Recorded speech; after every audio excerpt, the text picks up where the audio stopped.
ਤਰ੍ਹਾਂ ਦੇ ਢੰਗ ਤਰੀਕੇ ਅਪਣਾਉਂਦੇ ਸਨ, ਅੱਜ ਵੀ ਚੱਲ ਰਹੇ ਹਨ। ਇੱਕ ਜੰਤਰ ਹੁੰਦਾ ਹੈ, ਇੱਕ ਮੰਤਰ ਹੁੰਦਾ ਹੈ ਅਤੇ ਇੱਕ ਤੰਤਰ ਹੁੰਦਾ ਹੈ। ਇਹਨਾਂ ਤਿੰਨਾਂ ਦੀ ਹੀ ਗੱਲ ਕੀਤੀ ਹੈ ਭਗਤ ਜੀ ਨੇ। ਨਿਵਣ ਸੋ ਅੱਖਰ, ਅੱਖਰ ਦਾ ਭਾਵ ਹੈ ਜੰਤਰ। ਭਾਵ ਕਿ ਜਿਹੜਾ ਕਾਗਜ਼ ਦੇ ਟੁਕੜੇ ਦੇ ਉੱਪਰ ਲਿਖ ਕੇ ਗਲ ਦੇ ਵਿੱਚ ਪਾ ਦਿੰਦੇ ਹਨ ਵੀ ਪਤੀ ਨੂੰ ਕਿਵੇਂ ਵਸ ਦੇ ਵਿੱਚ ਕੀਤਾ ਜਾਵੇ। ਜੇਕਰ ਇਸ ਨੂੰ ਗੁਰਮਤਿ ਦੀ ਰੌਸ਼ਨੀ ਦੇ ਵਿੱਚ ਦੇਖਿਆ ਜਾਵੇ ਤਾਂ ਫਿਰ ਸਾਧ ਸੰਗਤ ਜੀ ਗੁਰਸਿੱਖਾਂ ਦੇ ਵਾਸਤੇ ਜੰਤਰ ਕਿਹੜਾ ਹੈ?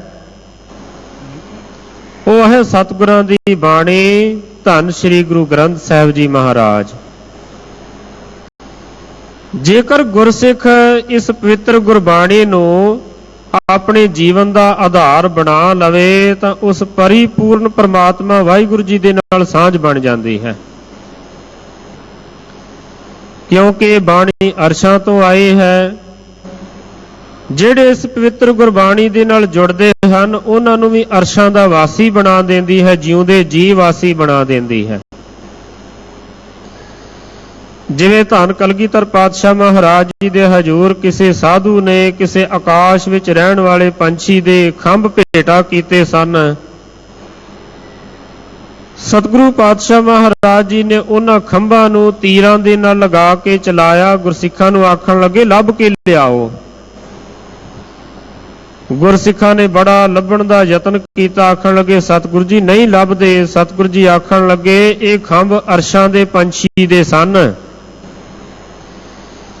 ਇਹ ਤੀਰਾਂ ਨੂੰ ਵੀ ਆਪਣੇ ਨਾਲ ਅਰਸ਼ਾਂ ਵਿੱਚ ਹੀ ਲੈ ਗਏ ਹਨ, ਇਹ ਨਹੀਂ ਹੁਣ ਹੇਠਾਂ ਆਉਣਗੇ। ਆਖਣ ਲੱਗੇ ਭਾਈ ਗੁਰਸਿੱਖੋ ਸਤਿਗੁਰਾਂ ਦੀ ਇਹ ਪਵਿੱਤਰ ਗੁਰਬਾਣੀ ਵੀ ਅਰਸ਼ਾਂ ਤੋਂ ਆਈ ਹੈ। ਧੁਰ ਕੀ ਬਾਣੀ ਆਏ ਤਿਨ ਸਗਲੇ ਚਿੰਤ ਮਿਟਾਈ।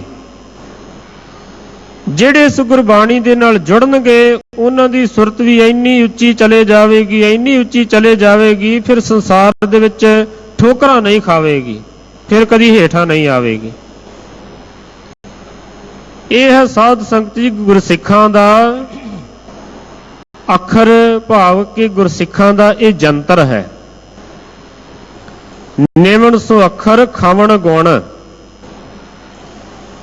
ਅਤੇ ਫਿਰ ਦੂਸਰਾ ਇੱਕ ਤੰਤਰ ਹੁੰਦਾ ਹੈ ਜਿਸ ਨੂੰ ਧਾਗਾ ਆਖਦੇ ਹਨ। ਆਪਾਂ ਧਾਗਾ ਤਵੀਤਿਆਂ ਵਾਲਿਆਂ ਤੇ ਜ਼ਿਆਦਾ ਵਿਸ਼ਵਾਸ ਕਰਦੇ ਹਾਂ, ਸਤਿਗੁਰਾਂ ਦੇ ਘਰ ਤੇ ਘੱਟ ਵਿਸ਼ਵਾਸ ਕਰਦੇ ਹਾਂ, ਤਾਂ ਹੀ ਤਾਂ ਠੋਕਰਾਂ ਖਾਂਦੇ ਹਾਂ। ਕਿਹੜਾ ਧਾਗਾ ਪਾਵੇ? ਆਖਣ ਲੱਗੇ ਖਾਵਣ ਗੁਣ। ਖਾਵਣ ਦਾ ਭਾਵ ਹੁੰਦਾ ਹੈ ਖਿਮਾ, ਖਿਮਾ ਧਾਰਨ ਕਰਨੀ। ਕਿਸੇ ਦੇ ਕੋਲੋਂ ਕੋਈ ਭੁੱਲ ਹੋ ਗਈ ਹੈ ਉਸਨੂੰ ਮੁਆਫ ਕਰ ਦੇਣਾ, ਖਿਮਾ ਕਰ ਦੇਣਾ। ਜੇ ਆਪਣੇ ਕੋਲੋਂ ਕੋਈ ਭੁੱਲ ਹੋ ਗਈ ਹੈ ਨਾ ਤਾਂ ਫਿਰ ਵੱਡਿਆਂ ਦੇ ਕੋਲੋਂ ਖਿਮਾ ਮੰਗ ਲੈਣੀ ਵੀ ਮੁਆਫ ਕਰ ਦਿਓ, ਖਿਮਾ ਕਰ ਦਿਓ ਜੀ। ਬਸ ਉੱਥੇ ਹੀ ਗੱਲ ਖਤਮ ਹੋ ਜਾਂਦੀ ਹੈ। ਜਦ ਬੰਦਾ ਆਪਣੀ ਹੈਂਕੜ ਨਹੀਂ ਨਾ ਤਿਆਗਦਾ ਫਿਰ ਸਾਧ ਸੰਗਤ ਜੀ ਫਿਰ ਗੜਬੜ ਹੋ ਜਾਂਦੀ ਹੈ। ਖਾਵਣ ਗੁਣ। ਜਿਹਬਾ ਮਣੀਆਂ ਮੰਤ। ਜੇ ਭੁੱਲਾਂ ਗਲਤੀਆਂ ਹੋ ਜਾਂਦੀਆਂ ਹਨ ਤਾਂ ਸਤਿਗੁਰਾਂ ਦੇ ਕੋਲੋਂ ਖਿਮਾ ਮੰਗ ਲੈਣੀ ਵੀ ਸਤਿਗੁਰੂ ਪਾਤਸ਼ਾਹ ਜੀ ਖਿਮਾ ਕਰ ਦਿਓ, ਮੁਆਫ ਕਰ ਦਿਓ, ਭੁੱਲਣਹਾਰ ਹਾਂ, ਹੈਗੇ ਤੇ ਤੁਹਾਡੇ ਹੀ ਆ ਨਾ। ਬਸ ਝੁਕਣ ਦੀ ਲੋੜ ਹੈ, ਸਤਿਗੁਰੂ ਜੀ ਫਿਰ ਮੁਆਫ ਕਰ ਦਿੰਦੇ ਹਨ। ਜਿਹਬਾ ਮਣੀਆਂ ਮੰਤ। ਤੀਸਰਾ ਹੁੰਦਾ ਹੈ ਮੰਤਰ। ਕਈ ਇਹਨਾਂ ਚੱਕਰਾਂ ਦੇ ਵਿੱਚ ਫਸੇ ਰਹਿੰਦੇ ਹਨ, ਕਦੇ ਕਿਸੇ ਦੇ ਕੋਲੋਂ ਮੰਤਰ ਲੈ ਲਿਆ, ਕਦੇ ਕਿਸੇ ਦੇ ਕੋਲੋਂ ਲੈ ਲਿਆ। ਡੰਬੀਆਂ ਪਖੰਡੀਆਂ ਦੇ ਕੋਲ ਆਪਾਂ ਭਟਕਦੇ ਫਿਰਦੇ ਹਾਂ। ਸਾਧ ਸੰਗਤ ਜੀ ਗੁਰਸਿੱਖਾਂ ਦਾ ਕਿਹੜਾ ਮੰਤਰ ਹੈ? ਭਾਈ ਗੁਰਦਾਸ ਸਾਹਿਬ ਜੀ ਫਰਮਾਉਂਦੇ ਹਨ ਵਾਹਿਗੁਰੂ ਗੁਰ ਮੰਤਰ ਹੈ ਜਪ ਹਉਮੈ ਖੋਈ। ਗੁਰਸਿੱਖਾਂ ਦਾ ਮੰਤਰ ਹੈ ਵਾਹਿਗੁਰੂ ਮੰਤਰ। ਇਸ ਤੋਂ ਵੱਡਾ ਹੋਰ ਕੋਈ ਮੰਤਰ ਨਹੀਂ, ਸਾਰਿਆਂ ਤੋਂ ਮਹਾਨ ਹੈ। ਜਿਹੜੇ ਇਸ ਵਾਹਿਗੁਰੂ ਮੰਤਰ ਦੇ ਨਾਲ ਜੁੜ ਜਾਂਦੇ ਹਨ, ਜਿਹੜੇ ਇਸ ਵਾਹਿਗੁਰੂ ਮੰਤਰ ਦਾ ਅਭਿਆਸ ਕਰਦੇ ਹਨ, ਉਹਨਾਂ ਦੀ ਮਹਿਮਾ ਕਹੀ ਨਹੀਂ ਜਾ ਸਕਦੀ। जैसे 68 तीर्थ परस कियो जुग चार चढ़ियो कैलाश रहियो जैसे लाख वर्ष कुरुक्षेत्र में असमेध जग अभंग ठायो जैसे कोट बरख तप उर्दमुखी बै संतर में तन दाह दयो सो अमृत एक विशेष इति जिन एक बार श्री वाहे गुरु कहियो। कहते बड़े बड़े जप बड़े बड़े तप बड़ी बड़ी साधना उन्हां गुरमुखां दा की मुकाबला कर सकती है जिहड़े प्यार दे नाल कहंदे हन वाहिगुरू। सारे 2 मिनट वाहिगुरू मंत्र दा जाप करिए संगति रूप दे विच। वाहिगुरू वाहिगुरू वाहिगुरू वाहिगुरू वाहिगुरू। ये साध संगत जी 3 साधन ਹਨ ਜਿਹੜੇ ਇਹਨਾਂ ਤਿੰਨਾਂ ਸਾਧਨਾਂ ਨੂੰ ਅਪਣਾ ਲੈਂਦੇ ਹਨ ਗੁਰਸਿੱਖ। ਸਤਿਗੁਰਾਂ ਦੀ ਬਾਣੀ ਦੇ ਨਾਲ ਪਿਆਰ ਪਾਉਣਾ ਇਹ ਜੰਤਰ ਹੈ। ਸਤਿਗੁਰਾਂ ਤੋਂ ਭੁੱਲ ਗਲਤੀ ਦੀ ਜਾਂ 5 ਪਿਆਰੇ ਸਾਹਿਬਾਨਾਂ ਦੇ ਕੋਲੋਂ ਭੁੱਲ ਗਲਤੀ ਦੀ ਖਿਮਾ ਮੰਗ ਲੈਣੀ ਇਹ ਤੰਤਰ ਹੈ, ਇਹ ਧਾਗਾ ਹੈ। ਅਤੇ ਜਿਹੜਾ ਵਾਹਿਗੁਰੂ ਮੰਤਰ ਦਾ ਅਭਿਆਸ ਕਰਨਾ ਹੈ ਨਾ ਇਹ ਮੰਤਰ ਹੈ। ਇਹਨਾਂ ਤਿੰਨਾਂ ਸਾਧਨਾਂ ਨੂੰ ਜਿਹੜੇ ਅਪਣਾ ਲੈਂਦੇ ਹਨ ਫਿਰ ਸਾਧ ਸੰਗਤ ਜੀ ਉਹ ਪਰਿਪੂਰਨ ਪਰਮਾਤਮਾ ਵਾਹਿਗੁਰੂ ਪਰਮੇਸ਼ਰ ਹੈ ਐਸੇ ਗੁਰਸਿੱਖਾਂ ਦੇ ਨੇੜੇ ਆ ਜਾਂਦਾ ਹੈ, ਉਹਨਾਂ ਤੋਂ ਫਿਰ ਦੂਰ ਨਹੀਂ। ਔਰ ਪੁੱਛ ਲੈਣ ਦੇ ਵਿੱਚ ਕੋਈ ਹਰਜ ਨਹੀਂ ਹੋਇਆ ਕਰਦਾ। ਜਿਵੇਂ ਧੰਨ ਸ਼੍ਰੀ ਗੁਰੂ ਹਰਗੋਬਿੰਦ ਸਾਹਿਬ ਮਹਾਰਾਜ ਜੀ ਦੇ ਹਜ਼ੂਰ ਕ੍ਰਿਸ਼ਨਾ ਝੰਜੂ ਪੰਮਾ ਪੂਰੇ इसने करियो हज अरदास हजूरी। इन्होंने सतगुरां दे हजूर बेनती की सतगुरु पातशाह महाराज साहब जी सिक्ख्या दिओ। सतगुरु जी आखण लगे भाई गुरसिखो जे किसी गल दा ना पता लगे ना तां गुरसिखां दे कोलों पुछ लेना चाहिदा है, हरज नहीं उस दे विच कोई। सतगुरु जी ने प्रमाण दिता भी जिवें किसी ने श्री अमृतसर साहब विखे आउणा होवे ਤਾਂ ਰਸਤੇ ਦੇ ਵਿੱਚੋਂ ਬਾਹਰ ਆ ਕੇ ਜੇ ਪੁੱਛ ਲਵੇ ਵੀ ਸ਼੍ਰੀ ਦਰਬਾਰ ਸਾਹਿਬ ਕਿੱਥੇ ਹੈ ਬਈ ਦੱਸ ਦਿਓ, ਅਗਲਾ ਦੱਸ ਦੇਵੇ ਫਿਰ ਉਸੇ ਰਸਤੇ ਚੱਲ ਪਵੇ। ਇੱਕ ਪੁੱਛਣਾ ਹੁੰਦਾ ਹੈ, ਇੱਕ ਪੁੱਛ ਕੇ ਚੱਲਣਾ ਹੁੰਦਾ ਹੈ। ਕਹਿੰਦੇ ਫਿਰ ਪੁੱਛ ਕੇ ਚੱਲੀ ਜਾਵੇ ਫਿਰ ਇੱਕ ਦਿਨ ਸੱਚਖੰਡ ਸ਼੍ਰੀ ਹਰਿਮੰਦਰ ਸਾਹਿਬ ਜੀ ਵਿਖੇ ਪਹੁੰਚ ਜਾਵੇਗਾ। ਜੇਕਰ ਪੁੱਛੀ ਜਾਵੇ ਪੁੱਛੇ ਵੀ ਦਰਬਾਰ ਸਾਹਿਬ ਕਿੱਧਰ ਹੈ ਅਤੇ ਆਪਣਾ ਮੋੜ ਜਿਹੜਾ ਹੈ ਨਾ ਉਹ ਜਲੰਧਰ ਵੱਲ ਨੂੰ ਕੱਟ ਲਵੇ ਫਿਰ ਕਿੱਥੇ ਹਰਿਮੰਦਰ ਸਾਹਿਬ ਪਹੁੰਚੇਗਾ, ਫਿਰ ਨਹੀਂ ਪਹੁੰਚਿਆ ਜਾਵੇਗਾ। ਭਾਵ ਕਿ ਗੁਰਸਿੱਖਾਂ ਦੇ ਕੋਲੋਂ ਪੁੱਛਣਾ ਅਤੇ ਉਹਨਾਂ ਦੀ ਗੱਲ ਨੂੰ ਮੰਨਣਾ 2 ਗੱਲਾਂ ਹਨ। ਭਾਈ ਸਾਹਿਬ ਭਾਈ ਗੁਰਦਾਸ ਸਾਹਿਬ ਜੀ ਇਸ ਨੂੰ ਇੰਜ ਵੀ ਬਿਆਨ ਕਰਦੇ ਹਨ ਪੂਛਤ ਪਥਕ ਤੇ ਮਾਰਗ ਨਾ ਧਾਰੈ ਪਗ ਪ੍ਰੀਤਮ ਕੈ ਦੇਸ਼ ਕੈਸੇ ਬਾਤਨ ਸਿਉ ਜਾਈਐ ਪੁਸ਼ਤ ਸੁਹਾਗਨ ਹੈ ਕਰਮ ਦੁਹਾਗਣ ਕੇ ਹਿਰਦੇ ਵੇ ਵਿਚਾਰ ਕਤ ਸਹਿਜਾ ਸਮਾਈਐ ਪੂਛਤ ਹੈ ਬੈਦ ਖਾਤ ਔਖਦ ਨਾ ਸੰਜਮ ਸੈ ਕੈਸੇ ਮਿਟੇ ਰੋਗ ਸੁਖ ਸਹਿਜ ਸਮਾਈਐ ਗਾਏ ਸੁਨੇ ਆਖੈ ਮੀਚੈ ਪਾਈਐ ਨਾ ਪਰਮ ਪਦ ਗੁਰ ਉਪਦੇਸ਼ ਗਹਿ ਜੋ ਲਉ ਨਾ ਕਮਾਈਐ। आओ जिवें जिवें सतगुरु पातशाह महाराज साहब जी सानू समझा रहे हैं अखरी अर्थ जो है वो सरवण करिए एक बारी प्यार नाल फिर सारी संगत आखो जी सतनाम श्री वाहिगुरु साहिब जी। सतनाम श्री वाहिगुरु साहिब जी। जैतसरी महला पंजवा ਘਰ ਤੀਜਾ ਦੋ ਪਾਦੇ। ਜੈਤ ਸ੍ਰੀ ਰਾਗ ਵਿੱਚ ਧੰਨ ਸ੍ਰੀ ਗੁਰੂ ਅਰਜਨ ਦੇਵ ਮਹਾਰਾਜ ਸਾਹਿਬ ਜੀ ਤੀਸਰੇ ਘਰ ਦੇ ਵਿੱਚ ਸ਼ਬਦ ਦੇ ਵਿੱਚ ਦੋ ਪਦੇ ਹਨ।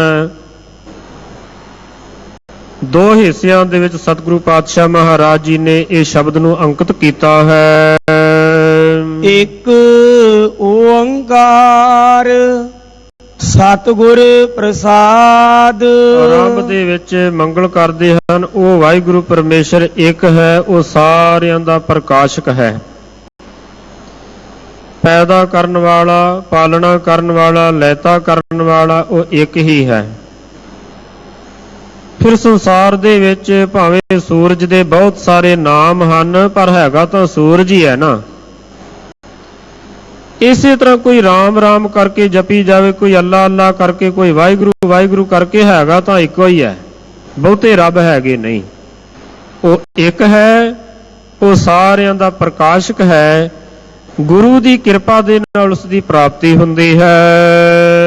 ਦੇਹੋ ਸੰਦੇਸਰੋ ਕਹੀਓ ਪ੍ਰਿਯ ਕਹੀਓ। ਬੇਨਤੀ ਕਰਨ ਦਾ ਢੰਗ ਸਿਖਾਲਦੇ ਹਨ ਕਿ ਹੇ ਗੁਰਸਿੱਖੋ, ਹੇ ਪੱਕੀ ਹੋਈ ਅਵਸਥਾ ਵਾਲੇ ਗੁਰਮੁਖੋ, ਸਾਨੂੰ ਉਸ ਪਿਆਰੇ ਵਾਹਿਗੁਰੂ ਪਰਮੇਸ਼ਰ ਦਾ ਸੁਨੇਹਾ ਦਿਓ, ਸਾਨੂੰ ਦੱਸੋ, ਉਸ ਦੇ ਗੁਣ ਦੱਸੋ, ਉਸ ਦੀ ਮਹਿਮਾ ਸਾਡੇ ਸਾਹਮਣੇ ਬਿਆਨ ਕਰੋ। ਬਿਸਮ ਭਈ ਮੈਂ ਬਹੁ ਬਿਦ ਸੁਨਤੇ, ਕਹੋ ਸੁਹਾਗਨ ਸਹੀਓ। ਫਿਰ ਸਤਿਗੁਰੂ ਜੀ ਸਮਝਾਉਂਦੇ ਹਨ ਕਿ ਮੈਂ ਉਹਨਾਂ ਦੇ ਗੁਣ ਜਗਿਆਸੂ ਰੂਪ ਹੋ ਕੇ ਦੱਸਦੇ ਹਨ। ਉਸ ਪਰਿਪੂਰਨ ਪ੍ਰਮਾਤਮਾ ਪ੍ਰਭੂ ਪਤੀ ਦੇ ਗੁਣ ਸੁਣ ਸੁਣ ਕੇ ਬਿਸਮ ਹੋ ਗਏ ਹਾਂ, ਭਾਵ ਕਿ ਅਜੀਬੋ ਗਰੀਬ ਅਵਸਥਾ ਦੇ ਵਿੱਚ ਪਹੁੰਚ ਗਏ ਹਾਂ। ਕਿਉਂਕਿ ਇਹ ਕਈ ਤਰ੍ਹਾਂ ਦੀਆਂ ਅਵਸਥਾਵਾਂ ਹੋਇਆ ਕਰਦੀਆਂ ਹਨ। ਭਾਈ ਗੁਰਦਾਸ ਸਾਹਿਬ ਜੀ ਨੇ ਦੱਸਿਆ ਹੈ, ਦਰਸ਼ਨ ਦੇਖਤ ਹੀ ਸੁਧ ਕੀ ਨਾ ਸੁਧ ਰਹੀ, ਬੁੱਧ ਕੀ ਨਾ ਬੁੱਧ ਰਹੀ, ਮਤ ਮੈਂ ਨਾ ਮਤ ਹੈ। ਫਿਰ ਉਹ ਦੱਸਦੇ ਹਨ, ਅਦਭੁਤ ਪਰਮਦ ਭੁਤ ਬਿਸਮੈ ਬਿਸਮ, ਅਚਰਜੈ ਅਚਰਜ ਅਤ ਅਤ ਹੈ। ਇੱਕ ਅਦਭੁਤ ਹੁੰਦਾ ਹੈ, ਇੱਕ ਪਰਮਦ ਭੁਤ ਹੁੰਦਾ ਹੈ, ਇੱਕ ਬਿਸਮ ਹੁੰਦਾ ਹੈ। ਇਹ ਕਈ ਤਰ੍ਹਾਂ ਦੀਆਂ ਅਵਸਥਾਵਾਂ ਦਾ ਜ਼ਿਕਰ ਕੀਤਾ ਗਿਆ ਹੈ। ਕਿਉਂਕਿ ਕਹਿੰਦੇ ਵੀ ਇਹ ਵਾਹਿਗੁਰੂ ਪਰਮੇਸ਼ਰ ਦੇ ਗੁਣ ਸੁਣ ਕੇ ਅਸੀਂ ਬਿਸਮ ਹੋ ਗਏ ਹਾਂ, ਅਸੀਂ ਅਚਰਜ ਅਵਸਥਾ ਦੇ ਵਿੱਚ ਪਹੁੰਚ ਗਏ ਹਾਂ, ਅਦਭੁਤ ਅਵਸਥਾ ਦੇ ਵਿੱਚ ਪਹੁੰਚ ਗਏ ਹਾਂ। ਚੰਗਾ ਲੱਗਦਾ ਹੈ, ਬੈਰਾਗ ਪੈਦਾ ਹੁੰਦਾ ਹੈ, ਪਿਆਰ ਪੈਦਾ ਹੁੰਦਾ ਹੈ ਉਸ ਪਰਿਪੂਰਨ ਪ੍ਰਮਾਤਮਾ ਪ੍ਰਭੂ ਪਤੀ ਦੇ ਗੁਣਾਂ ਨੂੰ ਸੁਣ ਕੇ।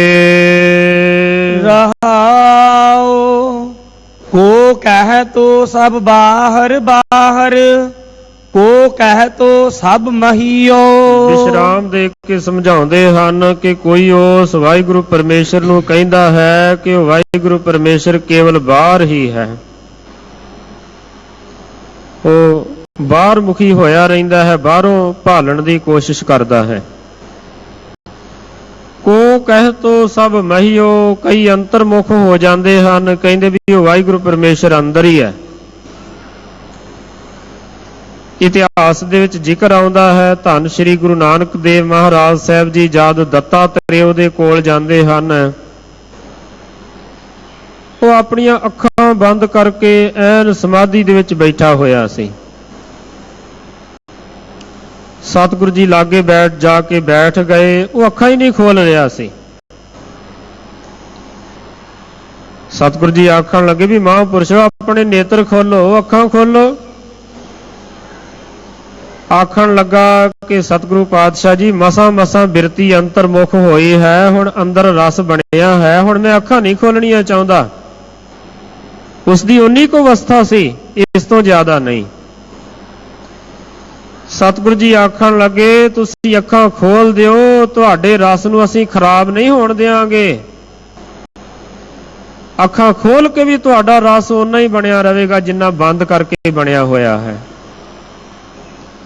ਸਤਿਗੁਰਾਂ ਦੇ ਹੁਕਮ ਦੇ ਵਿੱਚ ਅੱਖਾਂ ਖੋਲੀਆਂ, ਜਿੱਧਰ ਵੀ ਦੇਖਦਾ ਹੈ ਨਾ ਸਾਰੇ ਪਾਸੇ ਫਿਰ ਉਸ ਨੂੰ ਬ੍ਰਹਮ ਹੀ ਬ੍ਰਹਮ ਦਿਖਾਈ ਦਿੱਤਾ, ਅੰਦਰ ਵੀ ਅਤੇ ਬਾਹਰ ਵੀ।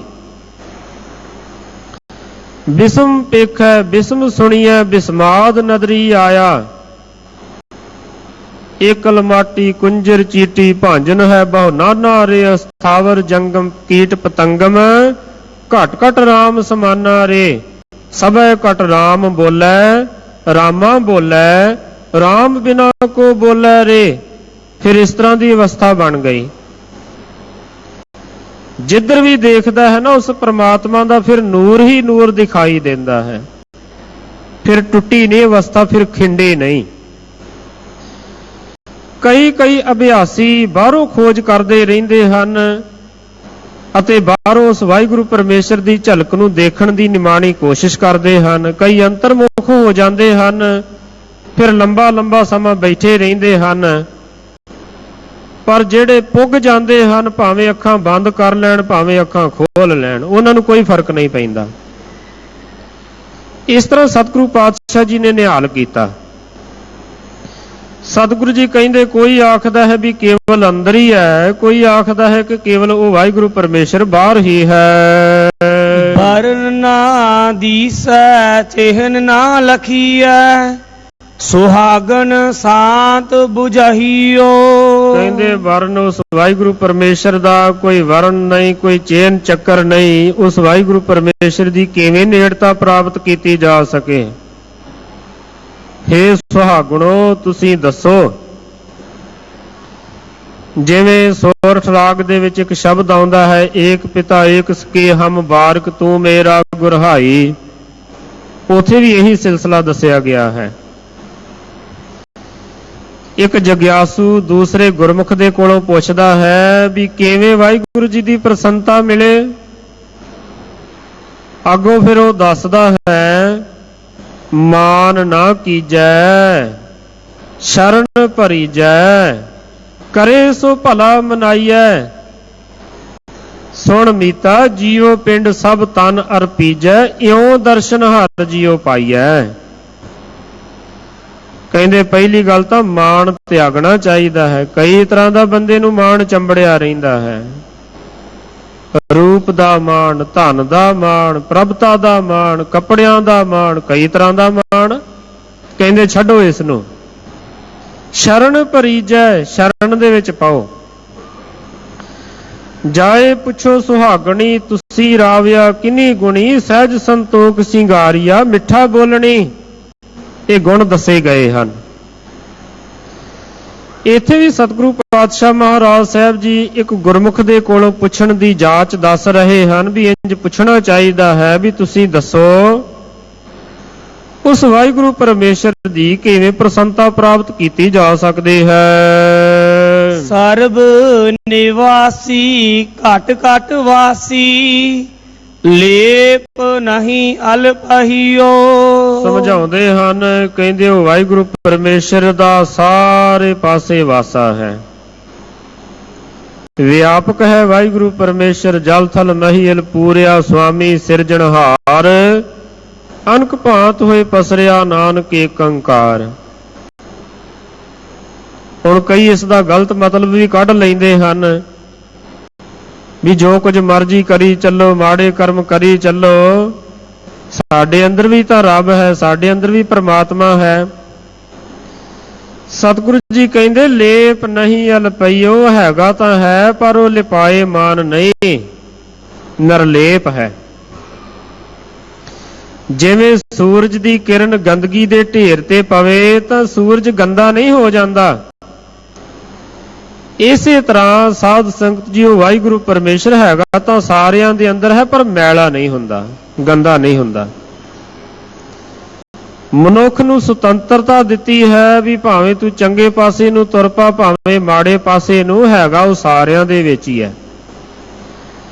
ਸਹਿਸ ਘਟਾ ਮੈਂ ਏਕ ਆਕਾਸ਼, ਘਟ ਫੂਟੇ ਤੇ ਉਹੀ ਪ੍ਰਗਾਸ।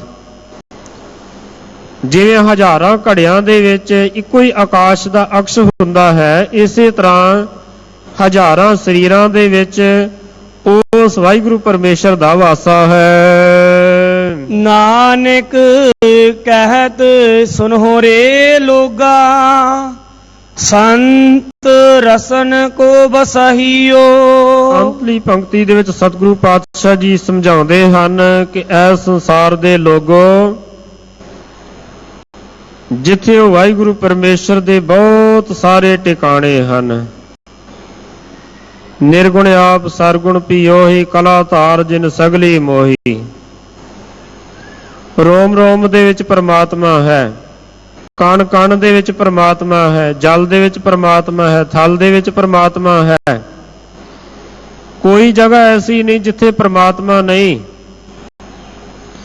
ਭਾਈ ਗੁਰਦਾਸ ਸਾਹਿਬ ਜੀ ਨੇ ਇੱਕ ਜਗ੍ਹਾ ਤੇ ਜ਼ਿਕਰ ਕੀਤਾ ਹੈ। ਉਹ ਕਹਿੰਦੇ, ਜੇਕਰ ਰੁੱਖ ਦੇ ਵਿੱਚੋਂ ਮਿਠਾਸ ਲੱਭਣੀ ਹੋਵੇ ਨਾ, ਤਾਂ ਉਹ ਫਲ ਦੇ ਵਿੱਚੋਂ ਪ੍ਰਾਪਤ ਹੁੰਦੀ ਹੈ। ਜੇ ਰੁੱਖ ਦਾ ਖੇੜਾ ਦੇਖਣਾ ਹੋਵੇ ਤਾਂ ਫੁੱਲ ਦੇ ਵਿੱਚੋਂ ਦਿਖਾਈ ਦਿੰਦਾ ਹੈ। ਕਹਿੰਦੇ ਭਾਵੇਂ ਪਰਮਾਤਮਾ ਸਾਰਿਆਂ ਦੇ ਵਿੱਚ ਹੈ, ਇਸ ਦੇ ਵਿੱਚ ਕੋਈ ਸ਼ੱਕ ਨਹੀਂ। ਵੱਡੇ ਤੋਂ ਵੱਡੇ ਪਾਪੀ ਵਿੱਚ ਵੀ ਪਰਮਾਤਮਾ ਹੈ। ਪਰ ਕਹਿੰਦੇ ਜੇ ਪਰਮਾਤਮਾ ਦਾ ਜਲਵਾ ਦੇਖਣਾ ਹੈ ਨਾ, ਤਾਂ ਫਿਰ ਸੰਤ ਰਸਨ ਕੋ ਬਸਹੀਓ। ਉਹ ਕਹਿੰਦੇ ਫਿਰ ਸੰਤ ਦੀ ਰਸਨਾ ਦੇ ਪਰ ਉਸ ਦਾ ਵਾਸਾ ਹੁੰਦਾ ਹੈ। ਪ੍ਰਭ ਜੀ ਬਸੈ ਸਾਧ ਕੀ ਰਸਨਾ, ਨਾਨਕ ਜਨ ਕਾ ਦਾਸਨ ਦਸਨਾ। ਸੰਤ ਦੀ ਰਸਨਾ ਦੇ ਉੱਪਰ ਉਸ ਪਰਮਾਤਮਾ ਦਾ ਵਾਸਾ ਹੈ। ਹੈਗਾ ਭਾਵੇਂ ਉਹ ਸਾਰੇ ਪਾਸੇ ਹੀ ਹੈ, ਵਿਆਪਕ ਹੈ। ਖੇੜਾ ਫੁੱਲ ਦੇ ਵਿੱਚੋਂ ਦਿਖਾਈ ਦਿੰਦਾ ਹੈ, ਰਸ ਫਲ ਦੇ ਵਿੱਚੋਂ ਪ੍ਰਾਪਤ ਹੁੰਦਾ ਹੈ। ਇਸੇ ਤਰ੍ਹਾਂ ਉਹ ਵਾਹਿਗੁਰੂ ਪਰਮੇਸ਼ਰ ਦਾ ਵਾਸਾ ਸੰਤਾਂ ਦੀ, ਭਗਤਾਂ ਦੀ, ਗੁਰਮੁਖਾਂ ਦੀ ਰਸਨਾ ਦੇ ਉੱਪਰ ਹੋਇਆ ਕਰਦਾ ਹੈ। ਸਤਿਗੁਰੂ ਪਾਤਸ਼ਾਹ ਮਹਾਰਾਜ ਸਾਹਿਬ ਜੀ ਸਮਝਾਉਂਦੇ ਹਨ, ਉੱਤਮ ਸਲੋਕ ਸਾਧ ਕੇ ਬਚਨ, ਅਮੁੱਲੀਕ ਲਾਲ ਏ ਰਤਨ। ਕਹਿੰਦੇ ਕਿਧਰੇ ਕਿਸੇ ਗੁਰਮੁਖ ਦੇ ਬਚਨਾਂ ਨੂੰ ਐਵੇਂ ਨਾ ਜਾਣ ਲੈਣਾ। ਇਹ ਰਤਨ ਕੀ ਹੁੰਦੇ ਹਨ ਉਹਨਾਂ ਦੇ ਬਚਨਾਂ ਦੇ ਸਾਹਮਣੇ? ਕੁਝ ਵੀ ਨਹੀਂ। ਕੀਮਤੀ ਰਤਨਾਂ ਤੋਂ ਵੀ ਉਹਨਾਂ ਦੇ ਬਚਨ ਕੀਮਤੀ ਹੁੰਦੇ ਹਨ। ਉਹਨਾਂ ਦੇ ਬਚਨ ਗੰਭੀਰਤਾ ਦੇ ਨਾਲ ਸੁਣਨੇ ਚਾਹੀਦੇ ਹਨ, ਧਿਆਨ ਦੇ ਨਾਲ ਸੁਣਨੇ ਚਾਹੀਦੇ ਹਨ, ਗਹਿਰਾਈ ਦੇ ਨਾਲ ਸੁਣਦੇ ਚਾਹੀਦੇ ਹਨ। ਇਸ ਕਰਕੇ ਇੱਕ ਜਗਿਆਸੂ ਨੇ ਜਿਵੇਂ ਉਸ ਪੁੱਗੀ ਹੋਈ ਅਵਸਥਾ ਦੇ ਅੱਗੇ ਬੇਨਤੀ ਕੀਤੀ ਹੈ, ਸਤਿਗੁਰੂ ਪਾਤਸ਼ਾਹ ਜੀ ਸਾਨੂੰ ਵੀ ਇਸ ਗੱਲ ਦਾ ਢੰਗ ਸਿਖਾਲਦੇ ਹਨ। ਜੇਕਰ ਆਪ ਚੱਲਿਆ ਜਾਂਦਾ ਹੈ ਤਾਂ ਚੰਗੀ ਗੱਲ ਹੈ, ਨਹੀਂ ਤਾਂ ਕਿਸੇ ਸੇਵਾ ਵਾਲੇ, ਕਿਸੇ ਸਿਮਰਨ ਵਾਲੇ, ਕਿਸੇ ਭਗਤੀ ਵਾਲੇ, ਬੰਦਗੀ ਵਾਲੇ ਦੇ ਕੋਲੋਂ ਪੁੱਛ ਲੈਣ ਦੇ ਵਿੱਚ ਕੋਈ ਹਰਜ ਨਹੀਂ। ਪੁੱਛ ਲੈਣਾ ਚਾਹੀਦਾ ਹੈ ਅਤੇ ਫਿਰ ਐਵੇਂ ਪੁੱਛਦੇ ਹੀ ਨਹੀਂ ਰਹਿਣਾ ਚਾਹੀਦਾ। ਪੁੱਛ ਕੇ ਫਿਰ ਉਹਨਾਂ ਦੇ ਬਚਨਾਂ ਤੋਂ ਉਹਨਾਂ ਤੇ ਪਹਿਰਾ ਵੀ ਦੇਣਾ ਚਾਹੀਦਾ ਹੈ, ਚੱਲਣਾ ਵੀ ਚਾਹੀਦਾ ਹੈ। ਸਤਿਗੁਰੂ ਪਾਤਸ਼ਾਹ ਮਹਾਰਾਜ ਸਾਹਿਬ ਜੀ ਕਿਰਪਾ ਕਰਨ, ਸ਼ੁਭ ਸਿੱਖਿਆ, ਸ਼ੁਭ ਉਪਦੇਸ਼ ਸਾਡੇ ਜੀਵਨ ਦਾ ਹਿੱਸਾ ਬਣੇ। ਇਤਨੀਆਂ ਬੇਨਤੀਆਂ ਪ੍ਰਵਾਨ ਕਰਨੀਆਂ। ਸਮੂਹ ਸੰਗਤਾਂ ਦਾ, ਪ੍ਰਬੰਧਕਾਂ ਦਾ ਕੋਟਾਨ ਕੋਟ ਧੰਨਵਾਦ। ਹੋਈਆਂ ਬੇਅੰਤ ਭੁੱਲਾਂ ਚੁੱਕਾਂ ਦੀ ਖਿਮਾ ਜੀ। ਸਰਬ ਨਿਵਾਸੀ ਘਟ ਘਟ ਵਾਸੀ, ਲੇਪ ਨਹੀਂ ਅਲਪਾਹੀਓ। ਨਾਨਕ ਕਹਿਤ ਸੁਨਹੁ ਰੇ ਲੋਗਾ, ਸੰਤ ਰਸਨ ਕੋ ਬਸਹੀਓ। ਵਾਹਿਗੁਰੂ ਜੀ ਕਾ ਖਾਲਸਾ, ਵਾਹਿਗੁਰੂ ਜੀ ਕੀ ਫਤਿਹ।